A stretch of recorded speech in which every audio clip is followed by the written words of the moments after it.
नमस्कार, 5 शहर 5 खबर देख रहे हैं आप। आपके साथ मैं हूं स्वीटी दीक्षित। रुक करेंगे 5 अहम खबरों की ओर। एनसीपी में बगावत के बीच शरद पवार सोमवार को गुरु पूर्णिमा के दिन सतारा के कराट में अपने गुरु पर्व सीएम यशवंतराव चौहान के समाधि पर पहुंचे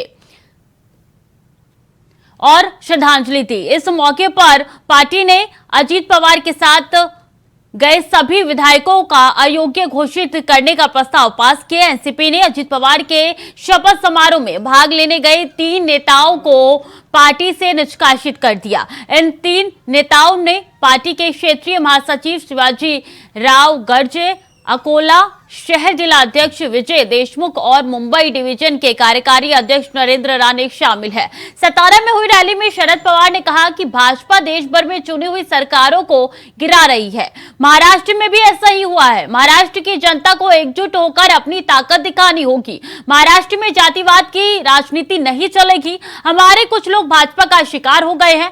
बड़ों के आशीर्वाद के साथ हम नई शुरुआत करेंगे। हमने 5 जुलाई को पार्टी के सभी नेताओं की मीटिंग बुलाई है। मीटिंग में सभी नेता एफिडेविट के साथ आए।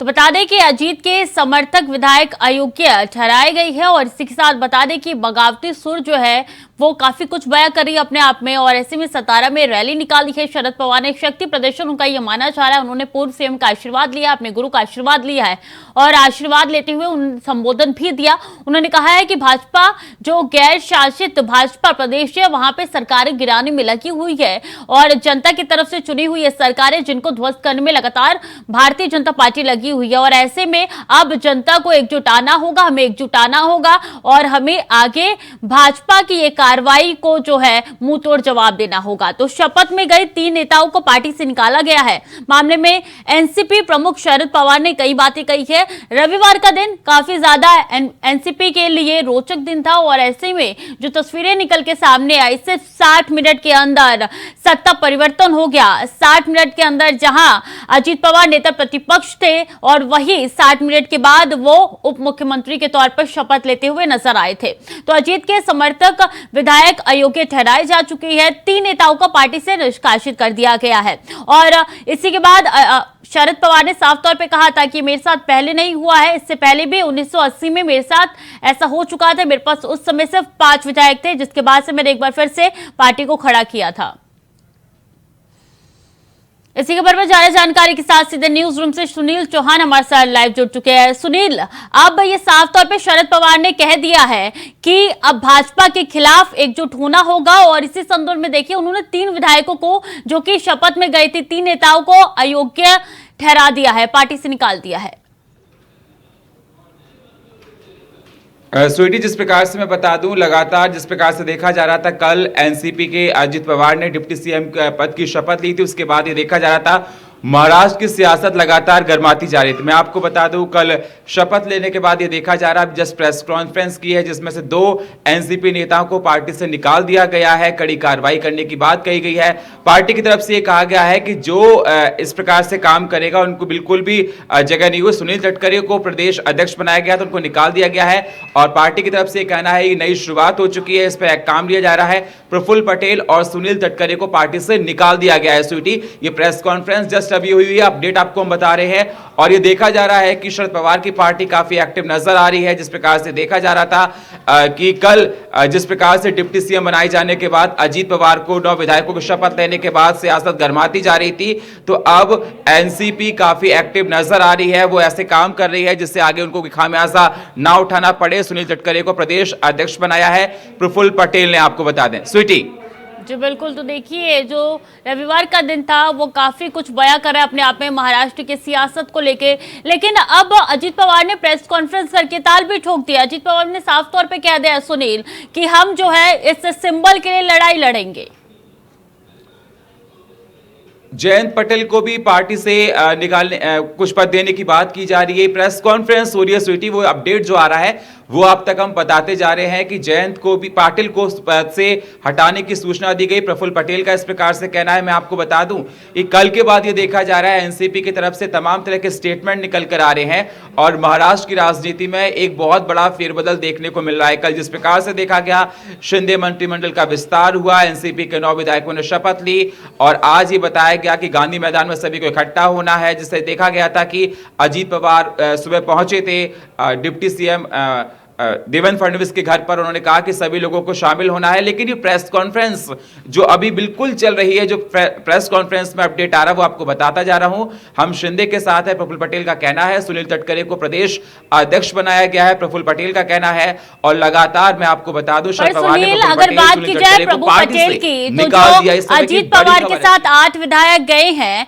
उसमें प्रफुल्ल पटेल का नाम भी जारी है। वो कार्यकारी अध्यक्ष थे एनसीपी के लिए और इतना बड़ा धोखा उन्होंने शरद पवार को दिया। और जो पिछले दिनों जो तस्वीर निकल के सामने आई थी, जब विपक्ष की मीटिंग हो रही थी, तो उसमें भी देखा था कि शरद पवार अपने साथ कार्यकारी अध्यक्ष यानी कि प्रफुल्ल पटेल को भी लेके गए थे। स्वीटी, मैं आपको बता दूं, जिस प्रकार से अगर महाराष्ट्र की राजनीति को समझा जाए तो इस समय बहुत ही ज्यादा इसमें पेच देखा जा रहा है। कार्यकारी अध्यक्ष तो बनाए गए थे, लेकिन जो अभी फिलहाल की प्रेस कॉन्फ्रेंस है मैं आपको वही अपडेट दे रहा हूं, जिसमें ये बताया जा रहा है प्रफुल्ल पटेल का कहना हम शिंदे के साथ हैं। जयंत पाटिल को पद से हटाने की सूचना दी गई थी, प्रफुल्ल पटेल का कहना है।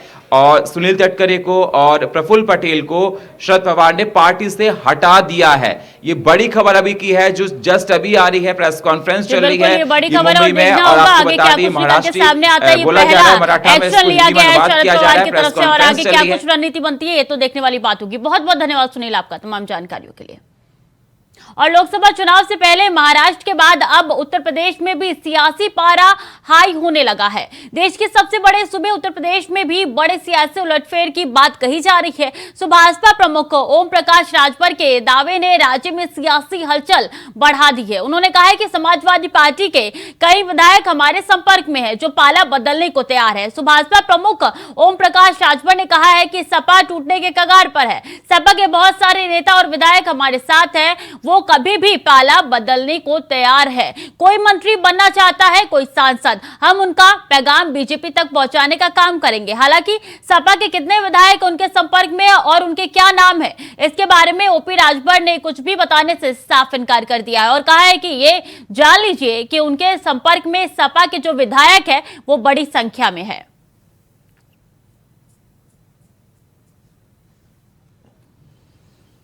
तो सपा को लेकर जो ओपी राजभर का ये बयान निकल के सामने आया है, उस पर अखिलेश यादव ने साफ तौर पे हैदराबाद में जब केसीआर से मुलाकात करने गए थे, उन्होंने कहा था कि सपा के विधायक जो भी आपके कांटेक्ट में उनको ले जाइए आप। तो यानी कि समाजवादी पार्टी की तरफ से, अध्यक्ष की तरफ से साफ तौर पे कह दिया गया है, अगर आप ऐसा कह रहे हैं कि आपके कांटेक्ट में, आपके संपर्क में है, जो कि सांसद और मंत्री बनना चाहते हैं, उनको आप ले जाइए और इस बार हम बीजेपी को जीतने नहीं देंगे। अखिलेश यादव ने हैदराबाद जाके ये तमाम बातें कही है। बता दें कि केसीआर से मुलाकात करने के लिए वो हैदराबाद गए थे, तब उनकी तरफ से ये बातें की गई थी। लेकिन इस बीच देखिए अब ओम प्रकाश राजभर का ये बड़ा बयान जो निकल के सामने आया है, वो महाराष्ट्र की राजनीति के बाद यूपी की राजनीति को काफी कुछ बता रही है, बयां कर रही है।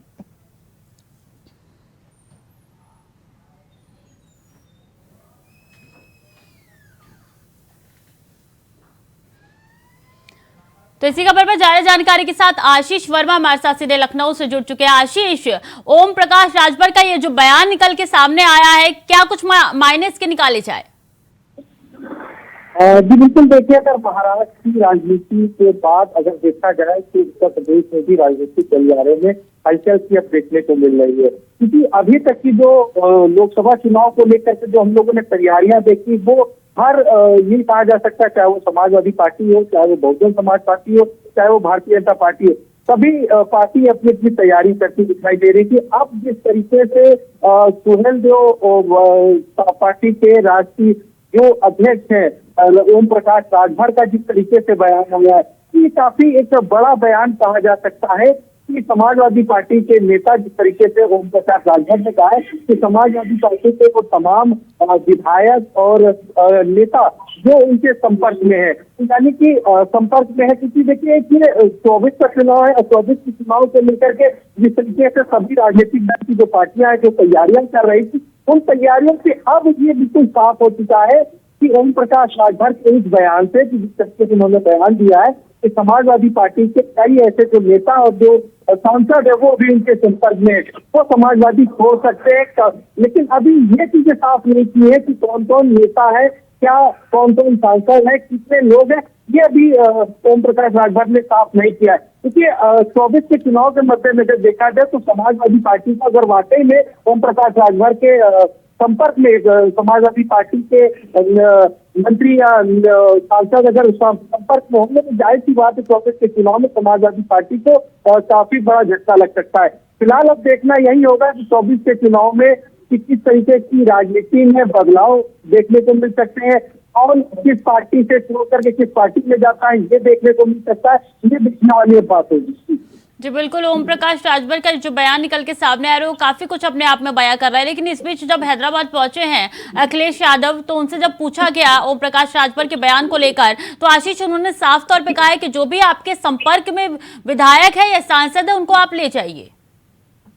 देखिए, ये समाजवादी पार्टी के राष्ट्रीय अध्यक्ष का जिस तरीके से बयान आया है, और समाजवादी पार्टी के राष्ट्रीय अध्यक्ष पहले भी ये बात ओम प्रकाश राजभर को कह चुके हैं कि आपके संपर्क में जो भी समाजवादी पार्टी का नेता हो या विधायक हो या सांसद हो, जो भी आपके संपर्क में हो, अगर वो जाना चाहता है तो आप उसको बेशक ले जा सकते हैं अगर वो आपके संपर्क में थे। कि इससे पहले भी कई बार राष्ट्रीय अध्यक्ष इस तरीके का बयान दे चुके हैं और अब जिस तरीके से राष्ट्रीय अध्यक्ष ने फिर एक बार बयान दिया है, ओम प्रकाश राजभर को फिर से करारा जवाब दिया है। कहा है कि अगर आपके संपर्क में जो भी समाजवादी पार्टी के विधायक या मंत्री या ये कहा जा सकता है कि जो सांसद है आपके संपर्क में, उनको आप ले जा सकते हैं। क्योंकि देखिए, इससे पहले जिस तरीके से समाजवादी पार्टी के राष्ट्रीय अध्यक्ष लगातार बैठक करते रहे, जो गुटबाजी समाजवादी पार्टी में चलती रही उसको खत्म करने की कवायद लगातार राष्ट्रीय अध्यक्ष करते रहे। हालांकि अभी जब बीते दिनों जो बैठक हुई है उसमें तो समाजवादी पार्टी के राष्ट्रीय अध्यक्ष अखिलेश यादव ने साफ कहा है कि जो भी हमारी पार्टी में जो मंत्री है या फिर जो सांसद है वो हमारी पार्टी में रहेंगे। गुटबाजी जो थी वो पूरी तरीके से खत्म हो चुकी है। और अब ऐसे में अगर ओम प्रकाश राजभर का बयान आता है कि समाजवादी पार्टी के कई ऐसे सांसद और मंत्री जो है वो ओम प्रकाश राजभर के संपर्क में है और वो जल्दी समाजवादी पार्टी को झटका देंगे। लेकिन अभी उन्होंने गिनतियां नहीं साफ की ओम प्रकाश राजभर ने। अब आगे देखना होगा कि क्या नई रणनीति अपनाती है समाजवादी पार्टी। जी बिल्कुल, देखना होगा कि ओम प्रकाश राजभर के इस बयान में कितनी सच्चाई है। बहुत बहुत धन्यवाद आपका आशीष तमाम जानकारियों के लिए। और छत्तीसगढ़ के बिलासपुर में बीजेपी के राष्ट्रीय अध्यक्ष जेपी नड्डा की सपा में प्रदेश संगठन के दिग्गज उम्मीद के अनुरूप भीड़ जुटाने में नाकामयाब रहे। रविवार को आपके संयोजक और दिल्ली के सीएम अरविंद केजरीवाल की सभा में जुटी भीड़ देखकर भाजपा नेता मंथन कर अब प्रधानमंत्री नरेंद्र मोदी की राजधानी में 7 जुलाई को होने वाली सभा की तैयारी में जुट चुके हैं। इसमें हर लोकसभा से हजारों की भीड़ जुटाने प्रत्येक सभी विधानसभा से नेताओं को जिम्मेदारी दी जा रही है। छत्तीसगढ़ में सभी राजनीतिक दलों की चुनावी कसरतें शुरू हो गई है। प्रदेश की प्रमुख विपक्षी पार्टी भाजपा के प्रदेश संगठन के साथ ही केंद्रीय संगठन की नजर छत्तीसगढ़ पर है। यही वजह है कि दिग्गज नेताओं के साथ ही केंद्रीय मंत्री अलग अलग इलाकों में जनसभा आयोजित कर रहे हैं।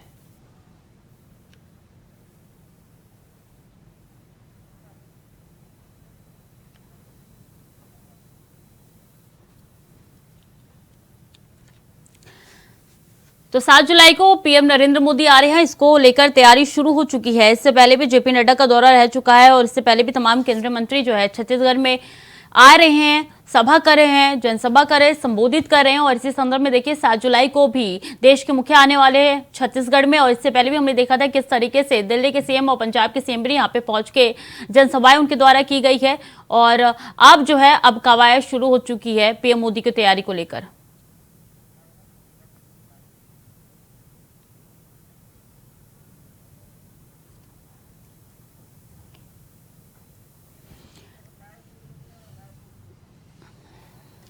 इसी खबर पर ज्यादा जानकारी के साथ चित्रा पटेल हमारे साथ जुड़ चुकी है। चित्रा, तैयारी कितनी चल रही है पीएम मोदी के स्वागत के लिए?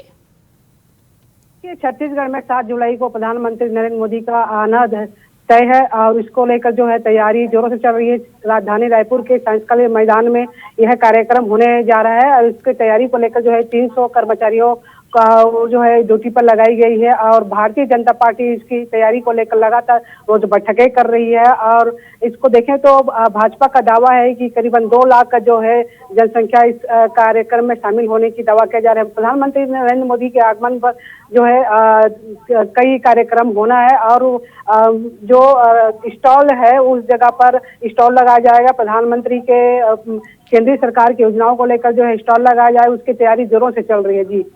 जी बिल्कुल, अब तमाम पार्टी एक्टिव होते हुए नजर आ रही है छत्तीसगढ़ में, और इससे पहले भी देखा था किस तरीके से केंद्रीय मंत्री का दौरा रहा है और दिल्ली और पंजाब के सीएम भी पहुंचे थे छत्तीसगढ़ में। अब पीएम मोदी का दौरा कितना अहम माना जा रहा है इसको?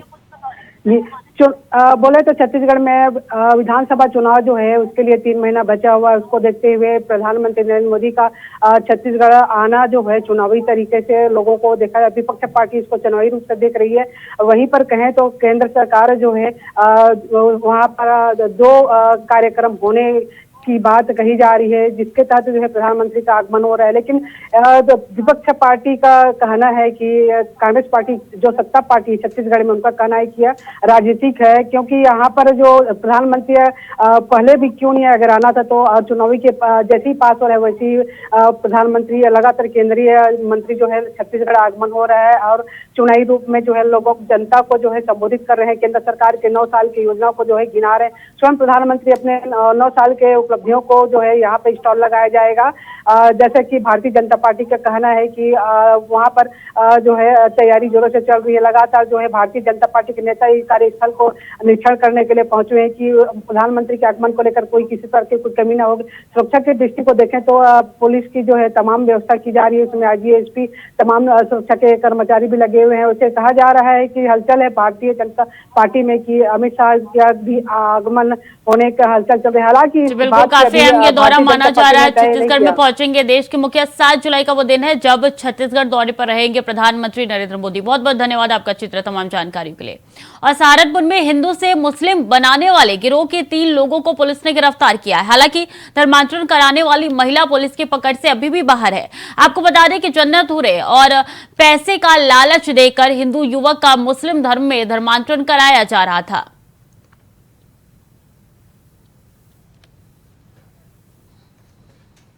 तो 3 लोगों को गिरफ्तार कर लिया गया है। एक महिला अभी भी फरार बताई जा रही है। तो सहारनपुर का ये पूरा मामला है जहां पे एक गिरोह सक्रिय यहां पे नजर आ रहा था काफी दिनों से धर्मांतरण के मामले में, और ऐसे में पुलिस ने 3 लोगों को गिरफ्तार कर लिया है। एक महिला है जो अभी भी फरार बताई चल रही है। कई दिनों से ये एक्टिव थे और बता दें कि जन्नत की बात कह के, पैसों की बात कह के वो धर्मांतरण के साजिश को अंजाम देते थे। और पुलिस ने इन तीनों आरोपियों को गिरफ्तार कर लिया, जिसकी तस्वीरें आपकी टीवी स्क्रीन पर नजर आ रही है। और पुलिस को बड़ी सफलता हाथ लगी है पुलिस के, और ऐसे में धर्मांतरण कराने वाले गिरोह को पुलिस ने गिरफ्तार कर लिया। एक महिला है वो फरार बताई जा रही है। पुलिस उनसे लगातार पूछताछ कर रही है कि आखिर किस मकसद से ये धर्मांतरण करवाते थे।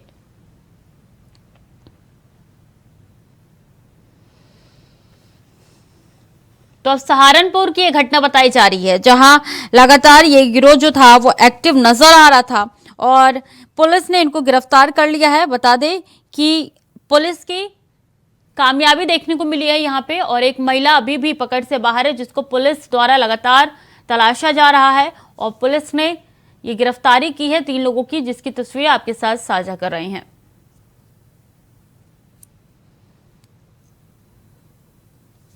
तो धर्मांतरण का ये मामला है। बता दें कि धर्मांतरण के मामले में 3 लोगों को पुलिस ने गिरफ्तार किया है। बता दें कि धर्मांतरण कराया जाता है इनका, और इससे पहले भी कई ऐसे लोगों का धर्मांतरण कराया जा चुका है। पुलिस ने अपनी सूझबूझ से 3 लोगों को गिरफ्तार किया है। पुलिस जो है वो महिला की तलाश में भी लगातार लगी हुई है, जो कि अभी फरार बताई जा रही है। तो पुलिस लगातार खोजबीन कर रही है उस महिला की, और इन चारों की मदद से धर्मांतरण कराया जाता था। और ऐसे में पुलिस लगातार कई दिनों से इनकी खोजबीन कर रही थी, और आखिरकार पुलिस के हत्थे ये तीनों आरोपी चढ़ी गए। हालांकि महिला जो है अभी भी फरार बताई जा रही है, जिसको ढूंढने का प्रयास पुलिस लगातार कर रही है। बता दें कि पैसों का झांसा देके, जन्नत का झांसा देके जो है ये धर्मांतरण के खेल को अंजाम देते थे, और जो साजिश था उनको अपने अंजाम तक पहुंचाते थे ये लोग। और पुलिस ने सक्रिय लगातार पुलिस की देखने को मिली है यहाँ पे, इसलिए इन 3 लोगों को गिरफ्तार किया गया है। हालांकि एक महिला जो है वो अभी भी फरार बताई जा रही है, जिसको ढूंढने की कवायद पुलिस लगातार कर रही है। तो ये वही तीनों शख्स है जिनको पुलिस ने गिरफ्तार किया है, जो कि धर्मांतरण के मामले को अंजाम देते थे।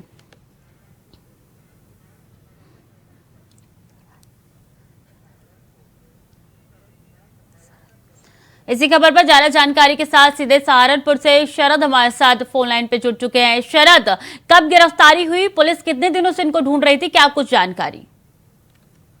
देखिए, मैं आपको बता दूं कि हिंदू से मुस्लिम बनाने वाले गिरोह के 3 लोगों को 2 दिन पहले जो है एटीएस के सहयोग से सहारनपुर की थाना सदर बाजार पुलिस ने गिरफ्तार किया है।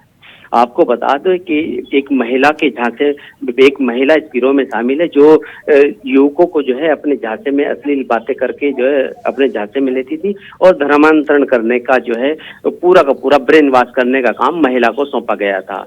महिला अभी भी पुलिस की पकड़ से बाहर है, लेकिन 3 जो लोग गिरफ्तार किए गए हैं वो जो है अब पैसा, हूर और जन्नत की जो है सैर कराने की बात कहकर जो है नए नए युवकों को धर्मांतरण करने के लिए मजबूर करते थे। और इसी आधार पर जो है एक सहारनपुर के नवीन नगर में रहने वाले गौरव की माता ने जो है एक शिकायत सहारनपुर पुलिस को की थी। सहारनपुर पुलिस ने इस पूरे मामले की तफ्तीश की और तफ्तीश के बाद जो है 3 लोगों को गिरफ्तार किया गया है। जी, महिला की क्या कुछ जानकारी निकल के सामने आई है? महिला की कब तक गिरफ्तारी हो जाएगी? पुलिस का क्या कुछ बयान आया है सामने?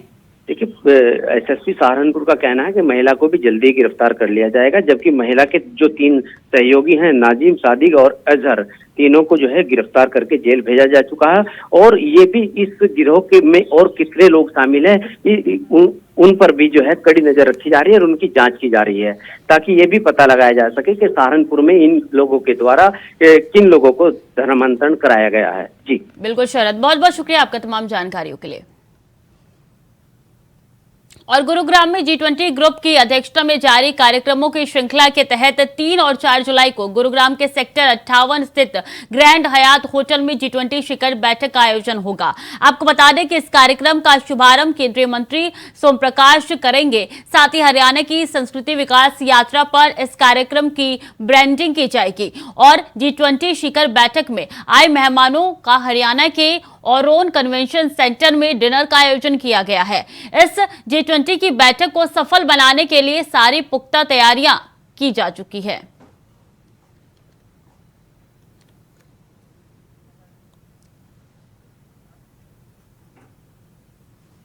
तो केंद्रीय मंत्री करेंगे कार्यक्रम का शुभारंभ। बता दें कि बैठक को लेकर किए गए हैं पुख्ता इंतजाम और इसकी तैयारी काफी दिनों से चल रही थी। ऐसे में आखिरकार 3 और 4 जुलाई का वो दिन बताया जा रहा है जब ये बैठक होनी है। G20 गुरुग्राम में ये बैठक होनी है। 3-4 जुलाई को हयात होटल में ये बैठक होनी है, जिसका आयोजन काफी दिनों से चल रहा था। और ऐसे में 3 और 4 जुलाई की तारीख बताई जा रही है जब ये बैठक होने जा रही है। तो बैठक को लेकर किए गए हैं पुख्ता इंतजाम और इसको लेकर तैयारियां काफी दिनों से चल रही थी। और ऐसे में 2 दिवसीय बैठक गुरुग्राम में इसका आयोजन किया गया है। 3 और 4 जुलाई की तारीख बताई जा रही है जब ये बैठक होगी।